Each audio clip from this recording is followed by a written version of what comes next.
Details of a new poll for the British Columbia provincial election have just been released, and it should be getting the Conservative Party of BC quite excited, and it should be very concerning to Premier David Eby and his BC NDP.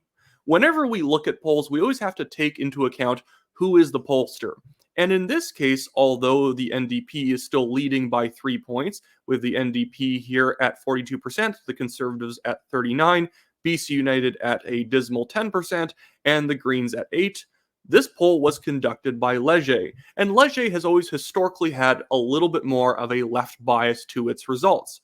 So federally right now, although most pollsters have the Conservatives leading the Liberals by anywhere from 19 to 21 points when you look at the median polls coming out, Leger every once in a while will say that the Liberals are actually only down by 17 points or 14 points when all the other pollsters are still saying 20 points. They tend to oversample downtown cores, and they don't get enough people who work more traditionally conservative jobs. A lot of more traditionally conservative jobs are things that don't really allow you to take a poll in the middle of the day. So you get a lot more downtown office workers, people who work in HR, who work for the government answering polls. And Leger's methodology tends to capture that a lot, where other pollsters try different tactics in order to get at those who are less likely to pick up the phone, even though they're very likely to still show up and vote on election day. There is always a response bias to polls.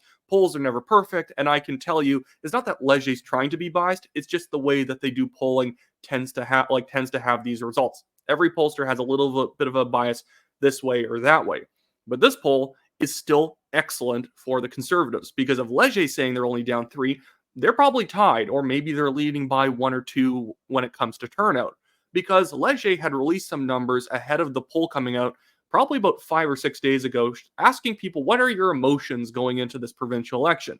And 31% of people said apathy, crushing apathy. And when you take into account the fact that the Conservatives really weren't a party in the last election, in 2020, they only got 2%. I don't think that people choosing the Conservatives this election are going to be disproportionately those saying that they're apathetic.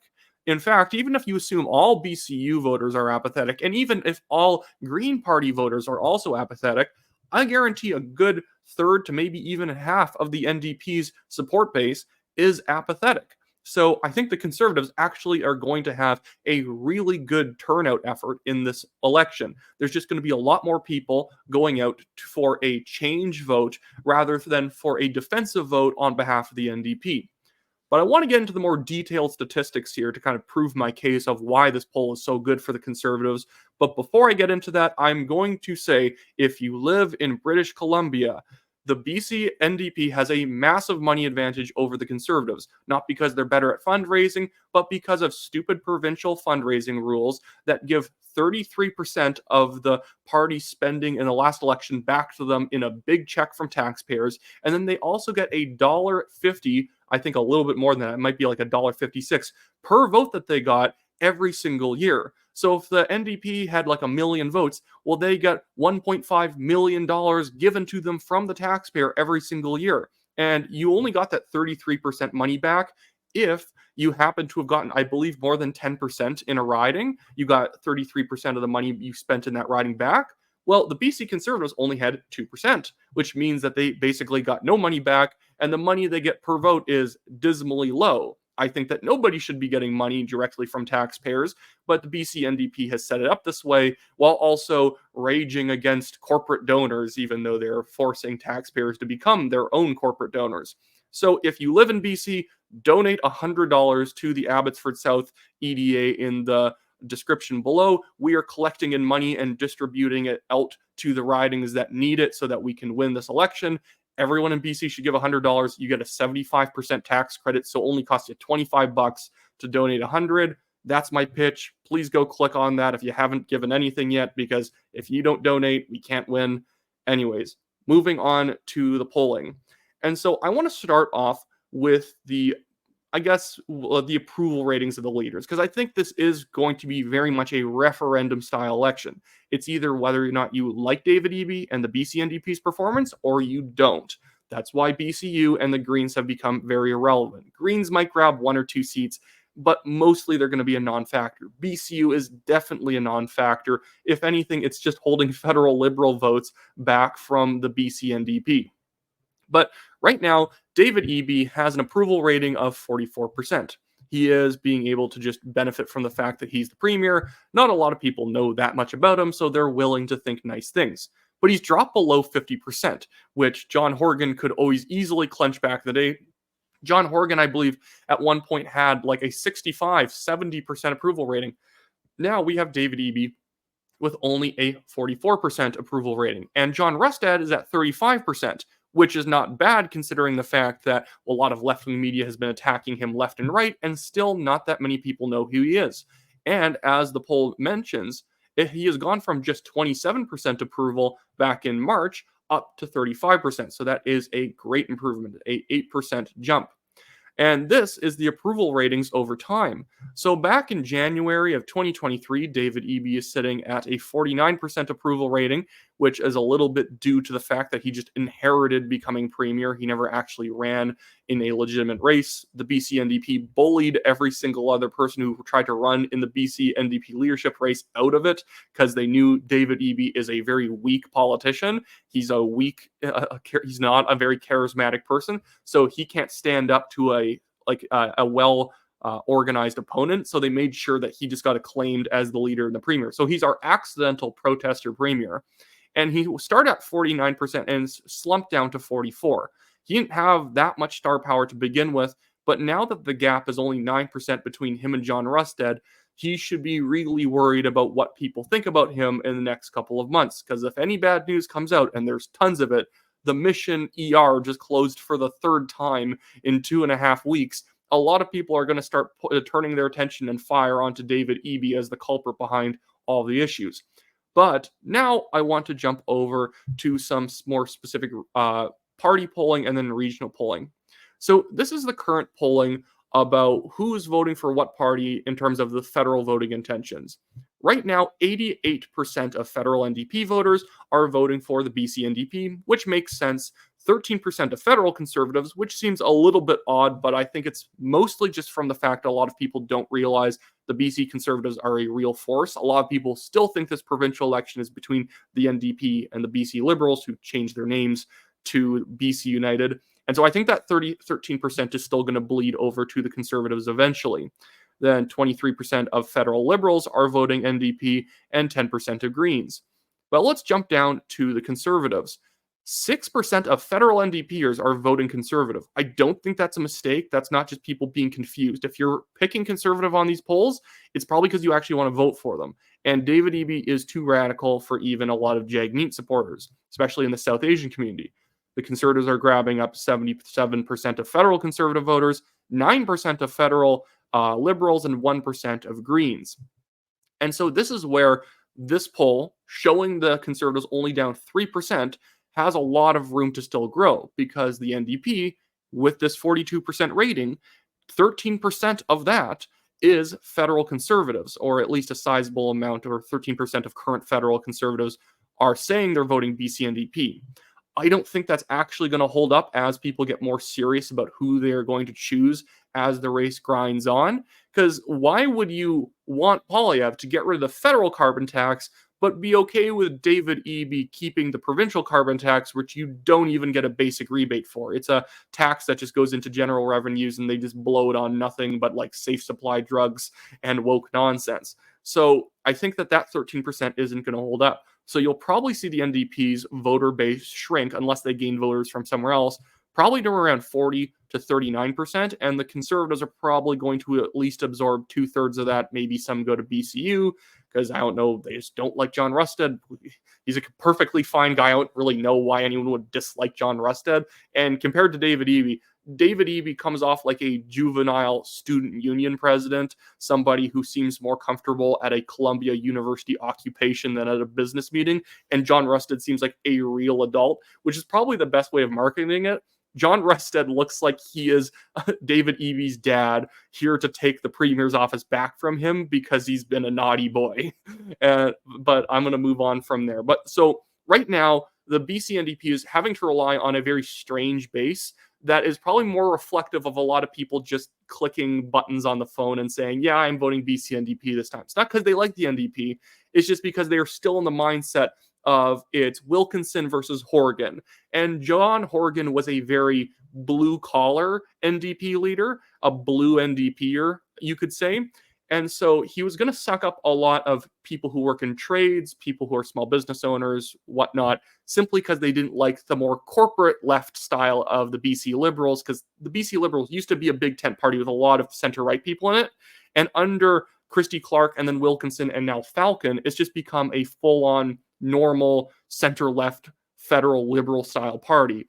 And so a lot of people picked the orange people back in the day, the NDP, because at least they seemed to respect working class people. It was still a left party like the Liberals, but at least they seemed to care about working class people.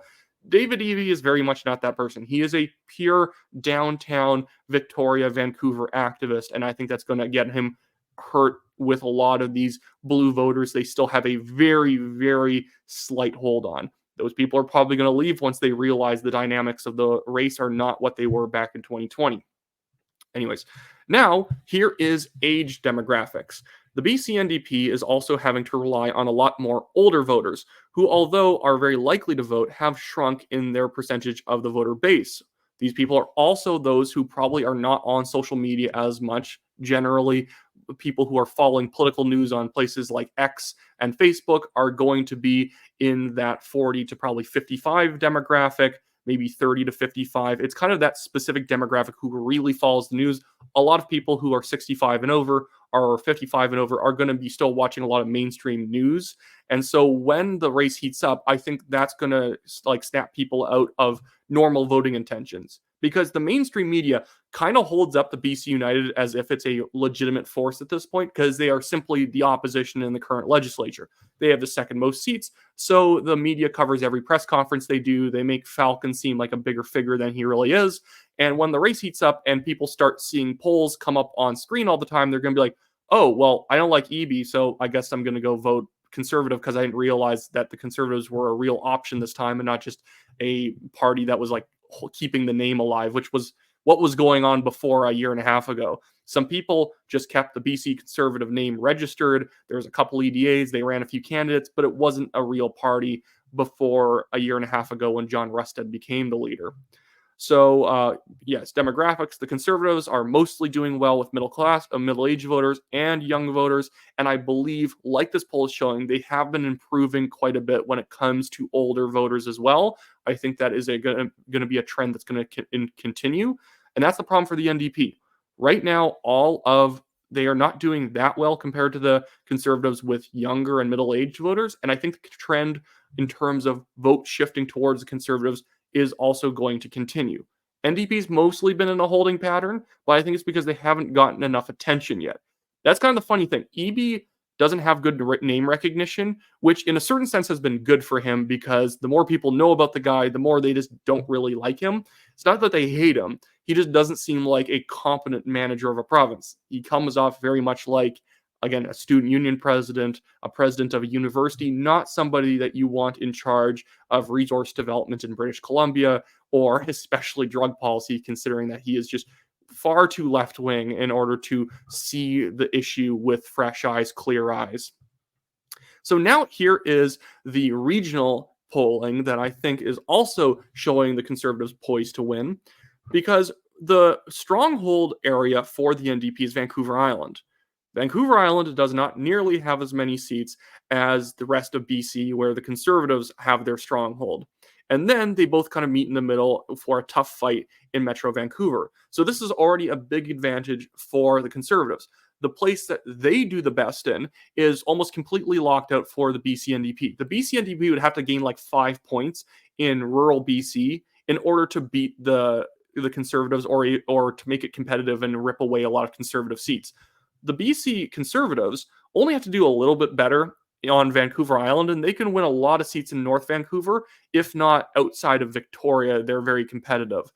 It's just that the NDP does so well in Victoria, it makes their Vancouver Island numbers look much better than they really are, when they should almost pull it as Victoria and then the rest of Vancouver Island, because the Conservatives could get anywhere from 2 to 4, maybe even 5 seats. That would be a massive coup for the Conservatives if they could get anywhere from 3 to 5, because they're only expecting at the moment 1 to 2, but I think that the polling hasn't quite caught up with them yet. But the NDP is just nowhere close to being at where the Conservatives are in the rest of BC. They're 10 points down, where the Conservatives are, yes, down further on Vancouver Island than the BC NDP are in the rest of BC, but the Conservatives can still win seats, where the BC NDP have a very hard time winning seats in the rest of Vancouver. Sorry, this is becoming a bit of a tongue twister with me having to continually rename the same regions. But now I want to talk about Metro Vancouver, because this is also supposedly a stronghold for the BC NDP. When we think of Vancouver, we think of NDP in terms of political popularity. But when you look at Metro Vancouver, they're only leading the Conservatives by 6 points. The Conservatives do not have to beat the NDP in Metro Vancouver in order to win the election. They just have to do pretty well in Metro Vancouver, because a lot more of the seats are in the rest of BC than Vancouver Island, like I was saying. So if the BC Conservatives, and again, this is taking into account the fact that Leger is probably underpolling some Conservative voters, the BC Conservatives only had to be around 40% in Metro Vancouver in order to win enough seats to offset the advantages the NDP have anywhere else. And then they'd probably be able to win a 47, 48, 50 seat majority. Very realistic at this point. Even this poll, based on if you kind of did a simulation of the election multiple times, sometimes the Conservatives would win. Even 338 right now is giving the Conservatives a 20% chance to win. And again, I would argue the polling has not quite caught up to how popular the BC Conservatives are on the ground these days. I do a lot of door knocking. Tons of NDP voters, I'm not even having to convince them. They're like, yeah, I voted Horgan. I used to always vote NDP, but I just don't like EB, so I'm probably voting Rusted. Unprompted. Me barely even saying anything about why I'm at the door. I'm just saying it's about the BC provincial election. I'm with the Conservatives. They're like, yeah, I'm probably going to vote Conservative because, EB's just not like Horgan. I just don't know what's up with this government. They seem clueless. Great for us. Just great for us that's just the knee-jerk reaction right now with what's going on. But, there's not really much else for me to say there. Basically, right now in Metro Van, the NDP is just not nearly strong enough in order to feel comfortable. It's only a couple point swing in Metro Van that would put the Conservatives in front, winning Richmond, eking out some seats in Burnaby. I think that the Conservatives, that they can win half of Surrey, we're in business. We're doing really well if we can even win half of Surrey, and most of the polls are not showing that we're winning anything in Surrey at the moment. But again, I don't think they've caught up yet. We have Vancouver-Langara. That's a very good seat. We could even win David Eby's seat. Vancouver Point Grey is historically a more conservative-leaning seat in terms of it voted BC Liberals, which were the more conservative option at the time. Right now, it only shows David Eby winning his seat 75% probability. That's terrible. If anything, we should just make sure we door knock the entire riding right away and just put him on his heels and force him to rip more resources into his own riding and give up some other ridings around the Vancouver area. Vancouver is just, there's some very suburban areas in Vancouver who are just tired of the drugs and the crime and the taxes, who I think that even if they tell a pollster they're going to vote NDP, the chances that they show up are very slim compared to a conservative voter. So I think conservative turnout could be like 80% of people saying they're voting conservative. 85% of them might show up, where even if the NDP are a little bit above, if only 75% of them are going to show up, they lose. That is really what this election is coming down to.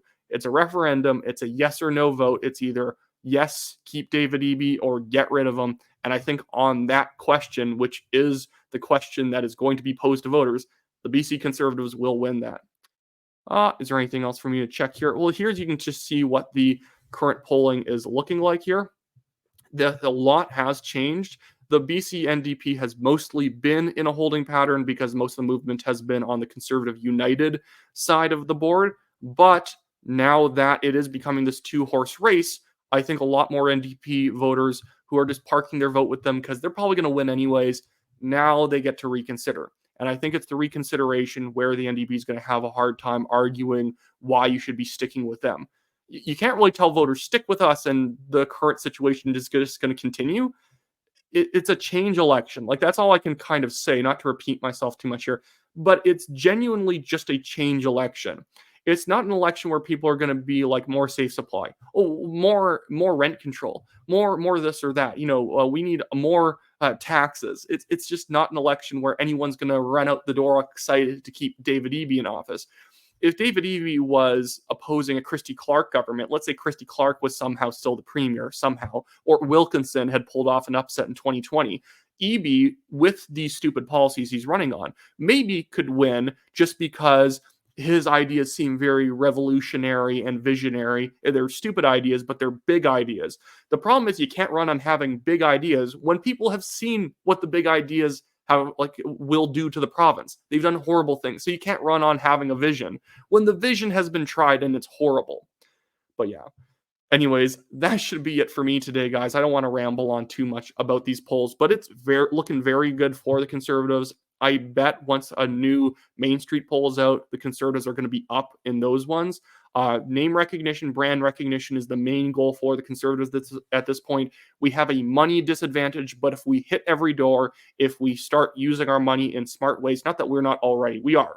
But if we start kind of placing money in areas where we just need that a little bit, 3-4% more people to recognize that we're the sort of the main party to take on the NDP, then I think we can win this thing. It's effectively, in my mind, a mere matter of marching as long as we have the money. So again, plug the BC Conservatives. If you live in BC, donate in the description below. There's a link to Abbotsford South. Just donate to Abbotsford South. I'm helping manage Abbotsford South, and we're going to package up money and send it to the ridings that need it, the ridings where it's actually going to be a winnable race. We don't need that much in our area, but it just allows us to target stuff where it needs to go, since we're kind of managing the whole Fraser Valley from Abbotsford South being our headquarters.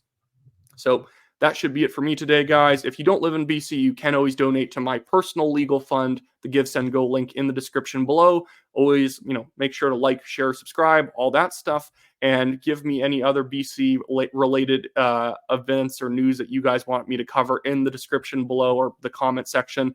I always try and read through it, even if I don't reply to everyone. Sometimes when I have 500 comments, I can't get to everyone, but I usually skim through a lot of the comments to see what the general mood is. But I'll see you guys later.